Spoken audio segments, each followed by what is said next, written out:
เก่าเดินลองได้ลองซอยๆกันเด้อพี่น้องเด้อ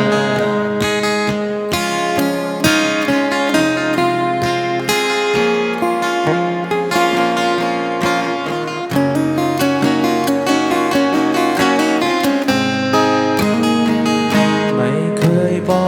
กเธอเหตุผลที่ฉันต้องไปอยากรู้บ้างไหมคำใดที่ฉันไม่ปล่อยเธอจากไปตามทางเพื่อนดังสายน้ำดวงเลือนไม่เคยมีวันได้อธิบายไม่อยากกินเธอลงมาไม่อยากให้คนนินทาว่าเธอคงหาคนดีไม่ได้มาโคกับฉันมันต่ำเกินไปทิ่มแทงใจกรีดลึกข้างในทรมานเมื่อเธอกับฉันมันเหมือนดังฟ้ากับเธอ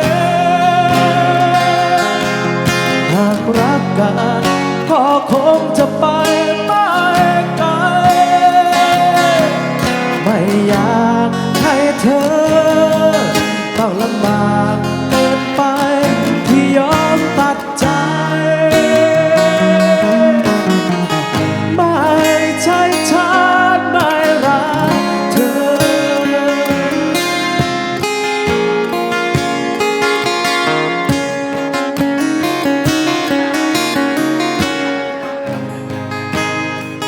ก็ได้แต่หวังว่าพบเจอกันชาติหน้าหากมันไม่มีชาตินี้ฉันไม่เสียใจก็ยังได้เคยรักเธอขอบคุณที่เธอให้ใจไม่อาจหลับไว้จะไม่สุดเธอจากฟ้าสู่เห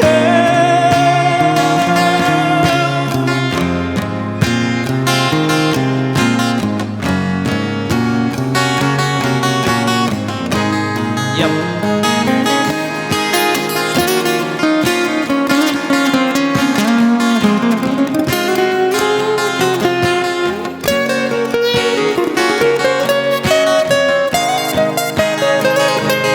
ไม่อยากดึงเธอลงมาไม่อยากให้คนนินทาว่าเธอคงหาคนดีไม่ได้มาคบกับฉันมันต่ำ